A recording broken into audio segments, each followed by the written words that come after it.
Alors les autorités belges n'ont pas parlé de confinement. C'est un virus plutôt agile qui passe alertement d'une personne à l'autre, sans aucune mesure de confinement. Un malade infecté peut en contaminer 2 ou 3. L'Europe était le principal foyer de contamination. Le continent est aujourd'hui celui qui compte le plus de décès liés au coronavirus, devant l'Asie. Les mesures de confinement s'accélèrent et se multiplient, à l'image de la Belgique qui a sauté le pas. Les Belges doivent donc aussi rester à la maison.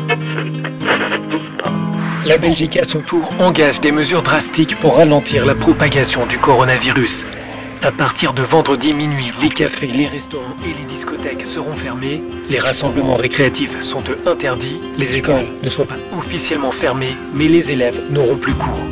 Mais l'essentiel des commerces est fermé depuis midi. Il ne reste ouvert que, évidemment, les stations-service, les pharmacies, les commerces alimentaires, mais aussi les banques, les librairies et les salons de coiffure. Le port du masque, c'est pour empêcher de contaminer les autres. Il est essentiel pour les personnes qui sont malades, qui déjà ne doivent pas sortir et qui ici, pour une raison obligatoire, elles doivent sortir, doivent impérativement porter un masque. Le masque pour une personne qui n'est pas malade n'a que peu d'effet. Le port généralisé du masque est désormais recommandé aux États-Unis. Nous ne sommes qu'au début de cette épidémie.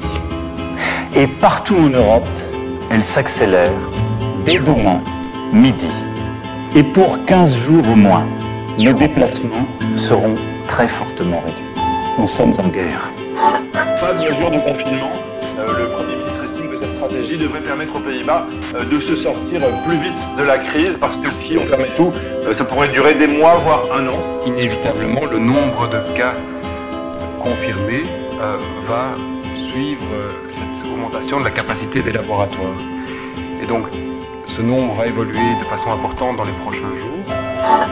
Et puis la compagnie pharmaceutique américaine Johnson & Johnson, qui est aussi une filiale chez nous, annonce un vaccin pour cet automne. Des tests sur des singes seraient sur le point de débuter. Leur objectif, avoir un vaccin contre le coronavirus au plus tôt, dès le milieu de 2021. Et si c'était un laboratoire de Wuhan, justement, qui était à l'origine du coronavirus?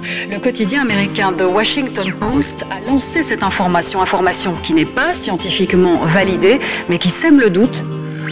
Le patient zéro serait un employé de laboratoire accidentellement contaminé et qui aurait alors à son tour contaminé d'autres personnes à cause d'un mauvais protocole de sécurité.